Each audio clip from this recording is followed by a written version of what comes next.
मोदी को कटाक्ष करी अड़ुआरे राहुल गांधी।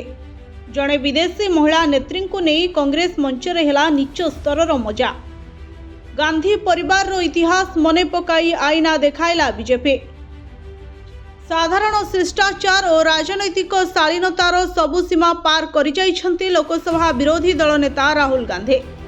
प्रधानमंत्री भली एक संवैधानिक पदवी को कटाक्ष करने एवं जड़े विदेशी महिला नेत्री को नहीं मंच उपरे जो भली भावे अशालीन टिप्पणी करागला ताहा कांग्रेस रो अति दरिद्र मानसिकता और राजनैतिक अपरिपक्वता को देशवासी सामने पदारे पकाई दिया जाइछे। महिला को सम्मान कथा कही आसुथबा कांग्रेस निज मुखा निजे खोलीछे। कांग्रेस केबे भी नारी को सम्मान करे नहीं ताहा प्रमाणित कर दैछन्ति खुद कांग्रेस रो युवराज राहुल गांधी। प्रधानमंत्री नरेंद्र मोदी को विदेश नीति और आलिंगन शैली को उपहास करने को जाई एबे निजे राहुल गांधी एभली एक अड़ुआरे फसीछन्ति जोंथुरु बाहरिबा कांग्रेस पाई सहज हेबो नाही।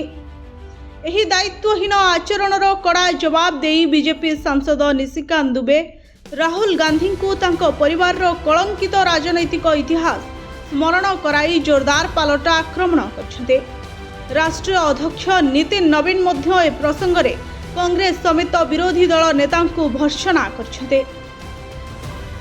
तबे कांग्रेस रो जातीय सम्मेलन भली एक गंभीर मंच रे देशर विदेश नीति को समालोचना करबा आଳରେ राहुल गांधी निजे कांग्रेस नेता संदीप दीक्षित को आलिंगन करी जो भली नाटकबाजी कले ताहा ही समानंको पई काळ होई जाइछे।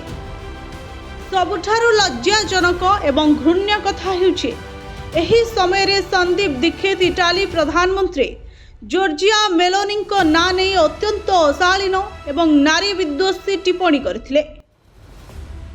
जड़े दायित्ववान नेता भावे एहाकु रोकिबा बदल रे सही सस्ता एवं नीच स्तर मजाक को देखि राहुल गांधी को समेत उपस्थित समस्त कांग्रेस नेता अटहास्य करथिले जहा सेमानंक अभद्रामी और अपसंस्कार को स्पष्ट करछे। एही संवेदनशील वीडियो सामना को आसवा परे समग्र देश में तीव्र आक्रोश प्रकाश पाइछे एवं बीजेपी कांग्रेस को चारिपटु घेरुछे। बीजेपी महिला मोर्चा सभापति बनती श्रीनिवासन एहाकु कांग्रेस रो चरम मानसिक देवालियापण कहवा सह जड़े महिला नेत्री प्रति एभली अरुचिकर वक्तव्य को तीव्र आलोचना करछन्ते। सेहिभली केंद्र मंत्री प्रहलाद जोशी सीधासळख राहुल को ताच्छल्य करी प्रश्न करिछन्ति जे राहुल गांधी आपण केबे राजनैतिक भावे बड़ हेबे केवल देश भितरे नुहे बरं राहुल को एही दायित्वहीन कार्यकलाप जोगु आज अंतर्जातीय स्तर रे भारतर प्रतिष्ठा क्षुण्ण हेउछे।